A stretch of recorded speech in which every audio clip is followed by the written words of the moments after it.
Bueno,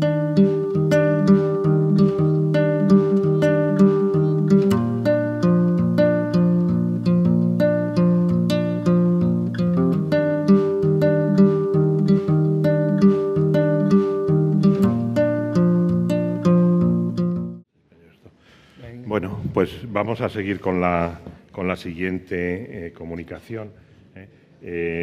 Antes que nada, felicitar a la Junta Directiva por la organización del Congreso y por el éxito que va teniendo, ¿no? La conferencia inaugural, que modera el doctor Herrero, va a estar a cargo de la doctora Patricia Sequera, que nos va a hablar del futuro del diagnóstico genético en nefrología a propósito del Gensen. Sí.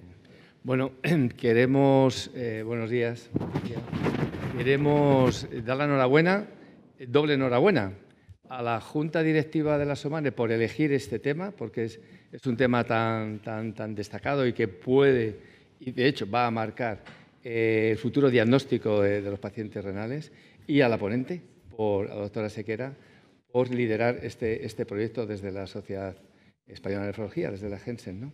Y bueno, pues adelante, no nos vamos a extender más. Bueno, muchísimas gracias por vuestras palabras y sobre todo a la Junta Directiva de la Sociedad Madrileña. Vosotros que me invitasteis sabéis la ilusión que me hizo bueno, pues dar esta conferencia inaugural. Y este trabajo, sabéis que es el trabajo de muchos de vosotros estáis en la sala y habéis participado y yo tengo el honor de presentarlo. Bueno, mis conflictos de interés que no tengo para esta presentación.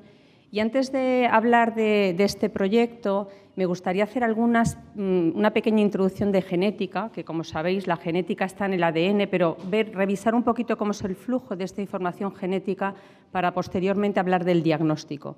Todos sabemos que el ADN se replica, luego se va a transcribir a un ARN, esto parece que es solo un paso intermedio, y luego se va a traducir la información que tenían esos genes, se va a traducir en una proteína. De forma que, como veis, cuando hay un gen que está mutado, pues se va a alterar esa proteína y se va a producir esta enfermedad genética. ¿Y cómo podemos diagnosticar la enfermedad genética?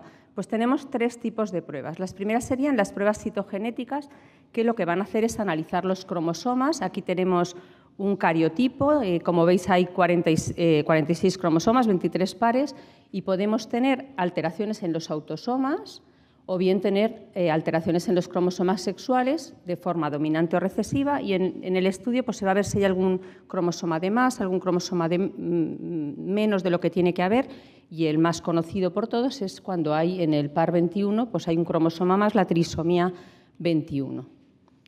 Luego tenemos las pruebas bioquímicas, que lo que hacen es, en vez de medir lo que ocurre en los genes, pues medimos las proteínas producidas por esos genes y nos infieren que hay una alteración.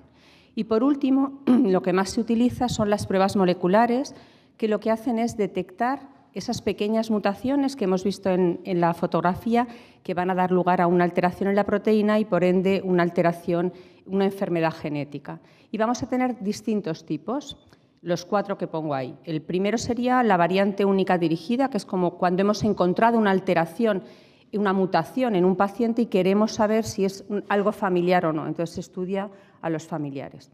Cuando tenemos un gen único que sabemos que produce una enfermedad y queremos también descartar o confirmar la enfermedad. Luego los paneles de genes, que es cuando queremos, por ejemplo, en el caso de las enfermedades renales, sabemos que tiene una enfermedad glomerular, pero no sabemos qué tipo. Es un fenotipo glomerular y entonces utilizamos un panel glomerular. Pero esto puede aplicar a otro tipo de enfermedades porque hay paneles de epilepsia. Por ejemplo, un niño con epilepsia, pues se le hace un estudio genético y se ve. Y luego tenemos la secuenciación del exoma completo y del genoma completo, que es, bueno, pues sería un poquito el gold estándar, que, bueno, pues lo que más se tiende a utilizar ahora en los hospitales. Aquí tenéis un poco este camino por el que pasamos desde el cariotipo hasta la secuenciación masiva, que el Gensen está hecha con este método diagnóstico en el que se van a analizar un pool importante de genes. Y también un recordatorio, aquí tenemos un cromosoma, tenemos unos cromosomas homólogos, queremos hacer una referencia a lo que es el alelo, que son las manifestaciones diferentes de un mismo gen, y, muy importante, el locus, el lugar donde se alojan estos genes en el cromosoma, que siempre va a ser la misma en un gen y en otro, en un cromosoma y en otro. Y luego, cuando tenemos una alteración en alelo, pues este puede ser en un solo cromosoma, ya hablaremos de enfermedad heterocigótica, homocigoto cuando está en los dos o hemicigoto cuando está en un cromosoma sexual. De forma que vamos a tener herencias que van a ser autosómicas dominantes o autosómicas recesivas, y sabemos que la dominante, pues lo típico es que uno de los padres está afectado y el otro no, y solo es necesario que se herede un alelo o un gen, como lo queramos llamar, para que se produzca enfermedad, de forma que tendremos un 50% de los hijos afectados. Aquí hemos heredado este alelo, que es el azulito que viene del padre, igual que en este otro hijo, y luego tendremos un 50% de hijos sanos. Al revés de lo que ocurre cuando es autosómico recesivo, en el que necesitamos que se hereden estos dos genes mutados o alelos para que se produzca la enfermedad, de forma que vamos a tener solo un 25% de hijos afectos, un 25% no afectos, y luego habrá dos hijos, un 50%, que tendrán la misma situación que los padres. Serán no afectados, pero portadores de esta alteración genética. Y ya para terminar, en cuanto al diagnóstico, a modo de introducción, pues ahora mismo podemos desde diagnosticar una enfermedad por un gen determinado hasta tener el exoma completo, que es el WELS, el acrónimo de Whole Exome Sequencing, o el genoma completo, en función del número de genes que queramos analizar. Y bueno, a mí me gustó mucho esta foto de la doctora Belén Gil Fournier y le pedí que me la dejara prestada porque yo no entendía muy bien la diferencia entre genoma y exoma. Sabía que el genoma lo era todo y el exoma era algo pequeño, pero no sabía cuánto de pequeño. Y fijaros qué bien con este ejemplo de una manzana. El genoma sería la manzana entera y el exoma sería como un trocito, un gajo de esa manzana. No es gajo porque no es naranja, pero bueno, para hacernos una idea, que supone solo un 1% del genoma completo. Y cuando hacemos un panel de genes, decimos vamos a hacer un panel de epilepsia o de ataxia o de lo que sea, pues hablamos de entre 10 y 1.500 genes y podríamos decir que son como las pepitas, las semillas de esa manzana. Y ya centrándonos en la enfermedad renal crónica genética, bueno, pues lo más importante es que es muy frecuente, al menos el 10-15% de los adultos la tienen y el 70% de los niños con enfermedad renal crónica avanzada van a tener una enfermedad renal hereditaria.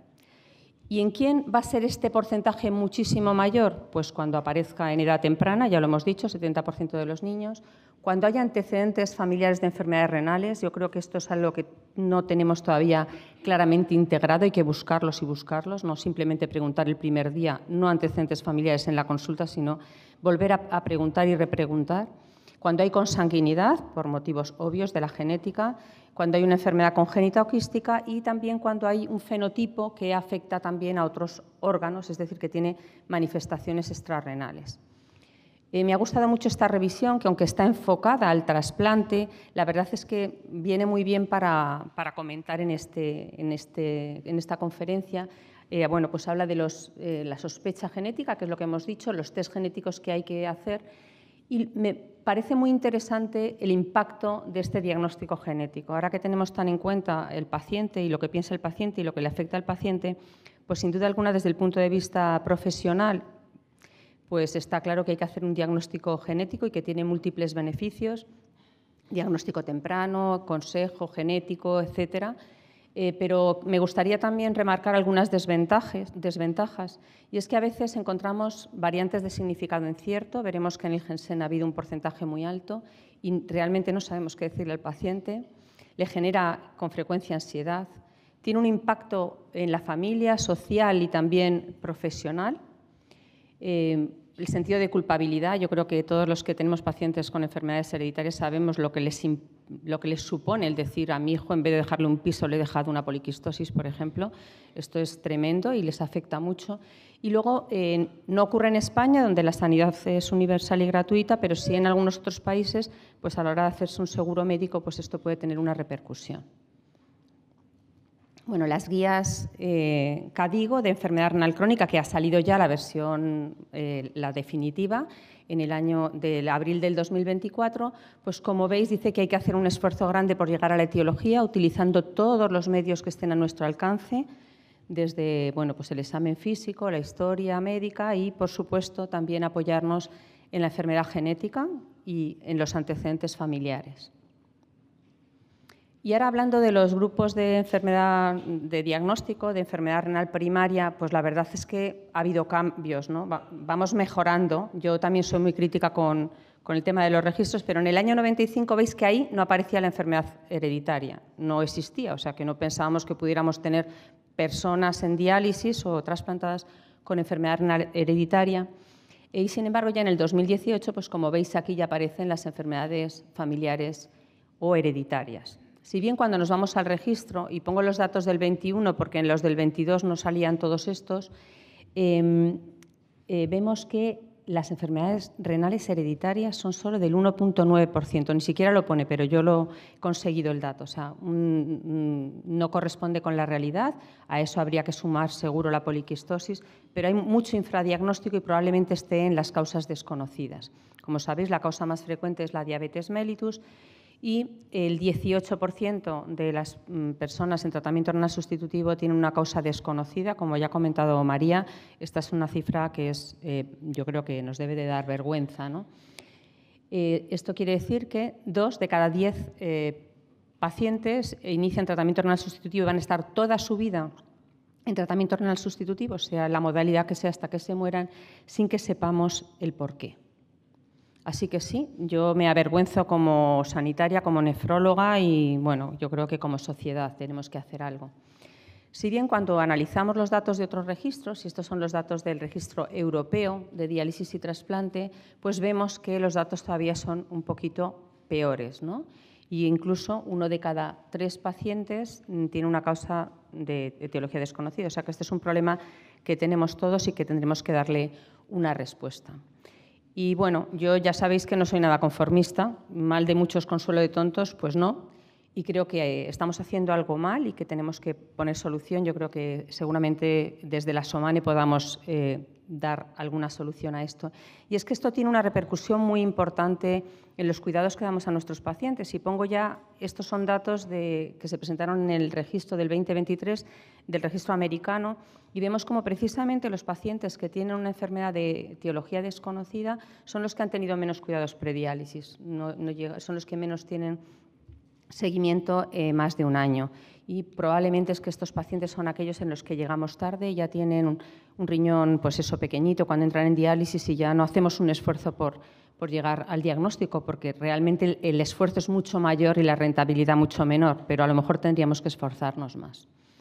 Y en el caso del trasplante, pues también las guías CADIGO nos dicen que tenemos que hacer un esfuerzo por llegar al diagnóstico, bueno, con una evidencia 1A, y también tenemos que avisar a los pacientes de las posibilidades de recurrencia, que en la revisión que hemos mostrado al principio también habla de estas posibilidades de recurrencia, en la que da incluso porcentajes.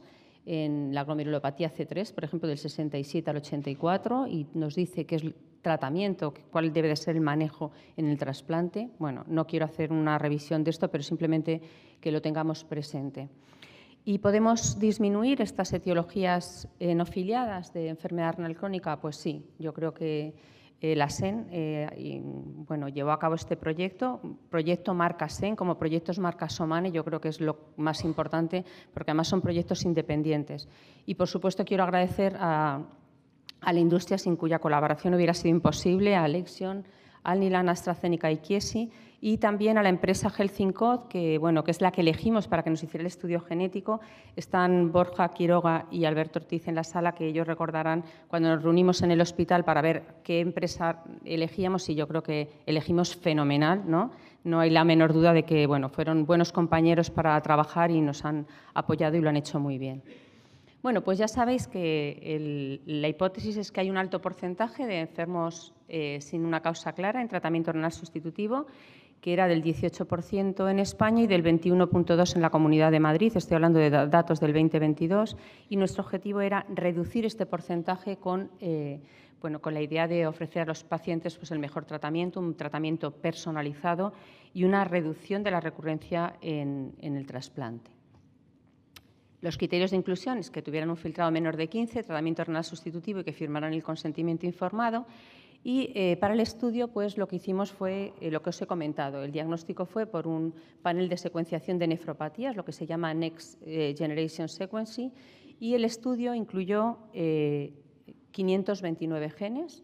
Estos serían paneles, por ejemplo, de glomerulares, en los que se estudian enfermedades glomerulares de base genética, 138, enfermedades turointersticiales. Bueno, pues nosotros utilizamos el panel completo de estos 529 genes. El diseño, como sabéis, ha sido publicado en nuestra revista y aquí tenéis los genes, en concreto, cómo se llama cada uno de los genes que se han analizado en esta muestra. Bueno, yo creo que, como decía la Madre Teresa de Calcuta, por la que tenía yo una profunda admiración y sigo teniendo, pues juntos podemos hacer grandes cosas y esto ha sido pues un trabajo y un esfuerzo de todos estos hospitales y centros de diálisis, 53 centros en España. Yo creo que esto es un exitazo. Por supuesto, nunca fue remunerado nada, o sea que esto es el trabajo y que uno quiere pues, aportar su granito de arena porque las cosas mejoren. Después de firmar el consentimiento informado, se incluyeron una serie de datos demográficos y clínicos y se sacaron muestras de sangre periférica, 3,5 mililitros, aprovechando la analítica de la revisión, o bien muestras de saliva. Esto es el flujo de 887 pacientes que fueron reclutados inicialmente, pues al final nos quedamos con 818, que son el análisis que voy a mostrar. Bueno, pues la mayoría fueron muestras de sangre, pero hubo algunas de saliva. Y aquí tenemos los datos epidemiológicos que, como Borja hizo esta diapositiva, que es mucho más bonita, pues los voy a presentar así. No vemos cómo la edad de comienzo de la enfermedad de 0 a 15 fue un 11,3, entre 16 y 30 un 40,8 y entre 31 y 45 un 48%. Y vemos muy importante que 1 de cada 4 tenía un antecedente familiar, un 25% antecedente familiar de enfermedad renal. Predominio de varones y, bueno, la mayoría eran caucásicos, un 70%, aunque había un 12% que eran latinos, que es la población que vemos. Y luego, bueno, en cuanto al fenotipo que nosotros pensábamos que tenía el paciente, no filiado en el 32,4, la mayoría, un 44,5, tenían un fenotipo glomerular, 12,7 túbulo intersticial, fenotipo quístico o alteración urinaria de la vía congénita de la vía urinaria en un 8,5%. Y estos son los resultados de cuántos pacientes conseguimos llegar a un diagnóstico gracias a haberlo incluido en el estudio Gensen. Pues 25%, 206 pacientes, es decir, 1 de cada 4 llegamos al diagnóstico. Esto que les iba a perseguir toda su vida hasta su muerte, de que no sabíamos cuál era la causa. Yo creo que, bueno, pues yo me siento bastante satisfecha y yo creo que todos los que hemos participado también. Y luego, bueno, pues la herencia, como veis, la mayoría fue autosómica dominante, un 60%, un 25% autosómica recesiva y un 15% ligada al sexo. En relación a la distribución por comunidades autónomas, pues aquí he de decir que Valencia fue el que incluyó más pacientes, seguido de la Comunidad de Madrid. Y bueno, y el porcentaje de positividad, me voy a referir solo a Madrid, es del 31,3%, que yo creo que sí que es representativo. No lo es así en otras comunidades donde mandan, pues eso, 2 pacientes como Aragón o 6 pacientes en Asturias.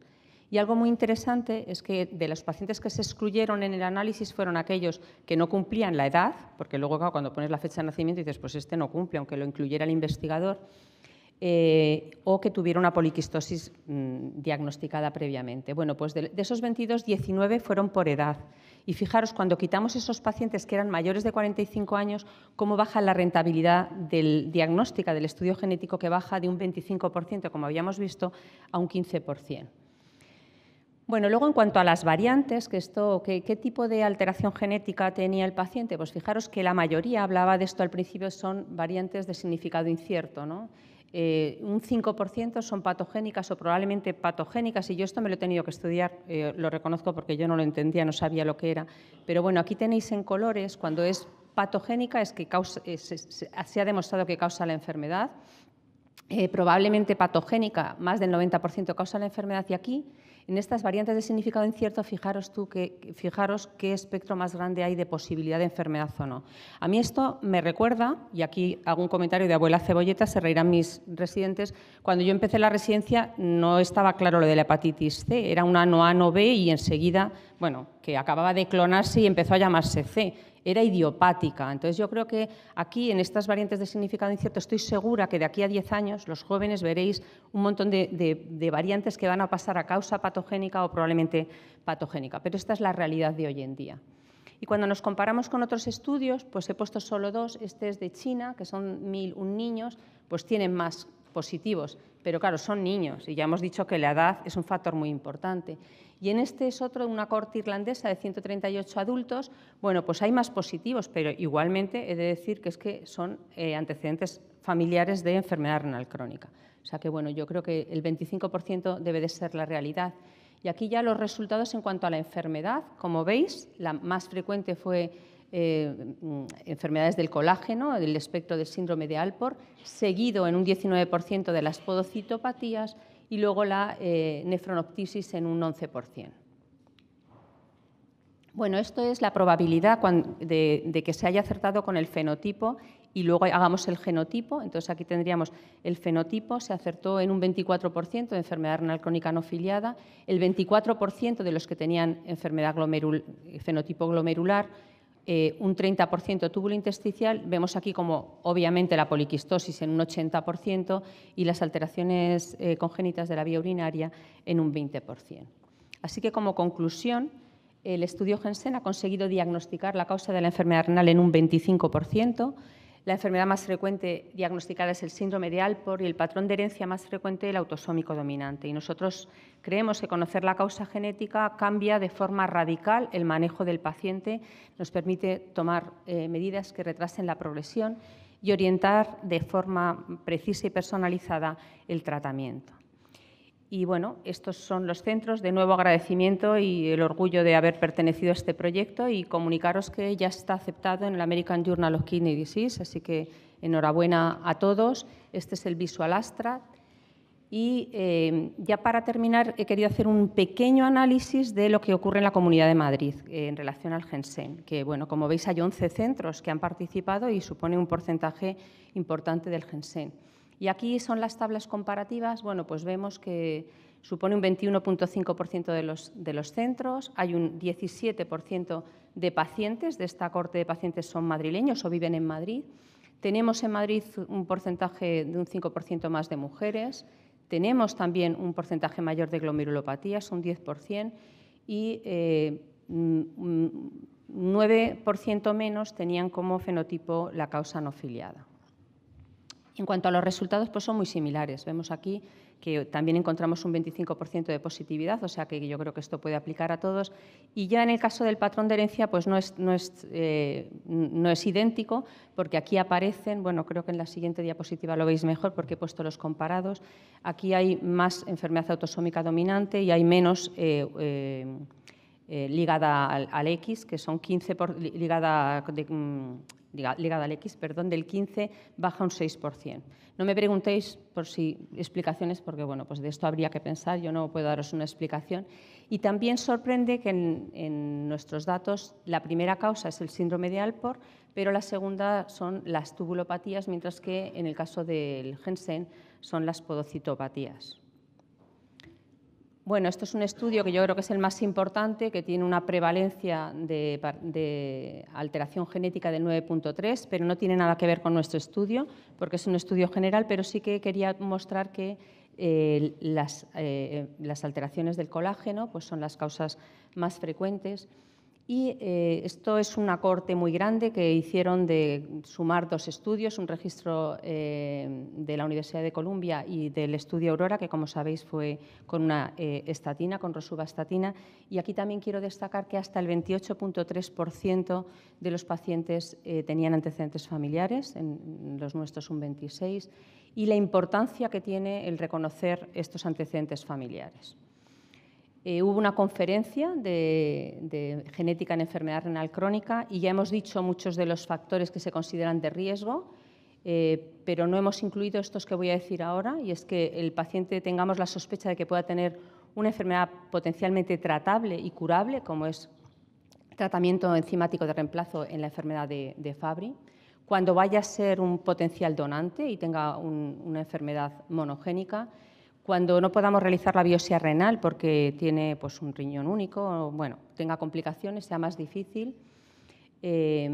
Cuando ha llegado a la diálisis con una etiología desconocida y que la biopsia ya no nos va a informar porque el riñón es muy pequeño y está todo fibroso, Bueno, pues para discontinuar un tratamiento inmunosupresor que estamos dando a un paciente ante la posibilidad de que tenga un hemolítico urémico y hasta confirmarlo, por el riesgo de recurrencia en el trasplante renal. Creo que esto tiene mayor interés todavía cuando hemos hecho una biopsia y no hemos encontrado un diagnóstico. Y estos autores lo han analizado y en este caso la rentabilidad es del 40,4%. Y estos no están limitados por la edad, son pacientes que se les ha hecho una biopsia y que no se ha llegado al diagnóstico. Pues fijaros, casi hasta la mitad podemos con la genética encontrar un diagnóstico. Yo le pedí a Marian los datos, a ver cuántos teníamos nosotros en los que nos hubiera llegado a un diagnóstico con la biopsia y yo creo que no son representativos. Probablemente cuando hacemos una biopsia y no encontramos nada porque no hay material, pues eso no lo reportamos. Así que, bueno, pero el mensaje es que cuando no encontremos en la biopsia, pues a lo mejor hay que hacer un esfuerzo por diagnosticar una enfermedad genética. Y luego, en cuanto al futuro de la genética en nefrología, pues como sabéis, en enero, y si no lo sabéis os lo anuncio, en enero el Ministerio de Sanidad puso en marcha el catálogo común de pruebas genéticas. Esto fue el 24 de enero y, bueno, pues previamente se había presentado en el Ministerio este catálogo que, como veis ahí, dice pruebas genéticas genómicas constituyen un elemento esencial para el diagnóstico y pronóstico de enfermedades renales, como las enfermedades raras, las enfermedades oncológicas, para la selección y seguimiento de tratamientos óptimos, así como para tomar decisiones reproductivas. Uno puede meterse en la página y buscar ahí cosas y, lamentablemente, pues las enfermedades renales nos tienen a la cola. Todavía está en elaboración y no sé lo que tardará. Yo creo que con el Gensen quizás podemos ir al Ministerio y decirles la importancia y la trascendencia que tiene de esto de que 1 de cada 4 pacientes se pueda llegar al diagnóstico y que para ello es necesario no que tengamos que buscar nosotros una persona de genética que nos ayude, sino que esto esté en la cartera de servicios. Y esto sería mi última diapositiva sobre el futuro de la genética en nefrología. Yo creo que la genética clínica es un área muy importante en la atención no solo nefrológica, en la atención sanitaria en general. Y los médicos necesitamos conocer esta enfermedad renal genética para reconocer los fenotipos clínicos, considerar el uso de la genómica para ayudar en el diagnóstico e informar de las decisiones de tratamiento. Hay una necesidad enorme de que tengamos una formación, que tenemos que conocer estas alteraciones, estas pruebas, que es lo que tenemos que pedir a un paciente. Y en ello quiero felicitar a la Sociedad Madrileña de Nefrología, a la Junta Directiva, porque han puesto en marcha un curso de genética para nefrólogos en los que yo enseguida me apunté. Ya ha sido el primer módulo, que lo he aprobado, y quedan 3 más. Y yo invito, porque seguro que lo vais a repetir, es magnífico y yo creo que nos viene muy bien, ¿no? Luego, necesitamos recursos clínicos eficaces. A nosotros no nos hacían bien las pruebas genéticas, no me voy a meter en ese tema, y hemos tenido que buscar vías alternativas porque no podemos a los pacientes no concluyente, otra muestra, ahora otro panel, ahora otro panel. No, necesitamos llegar a un diagnóstico y muchas veces con celeridad. Es fundamental que haya equipos multidisciplinares porque necesitamos un genetista. O sea, cuando llega un informe de genética, a veces uno dice, ¿y esto qué es? ¿Yo qué hago con esto? ¿No? Entonces, si tienes un genetista de cabecera al que le puedes preguntar, pues te va a ayudar mucho y a la vez nosotros les ayudamos a ellos también con la información. Es un poco la misma relación que tenemos con los patólogos, ¿no? Y bueno, las nuevas aplicaciones de la genómica en la enfermedad renal crónica incluyen, no olvidemos, la farmacogenómica. Muchas gracias.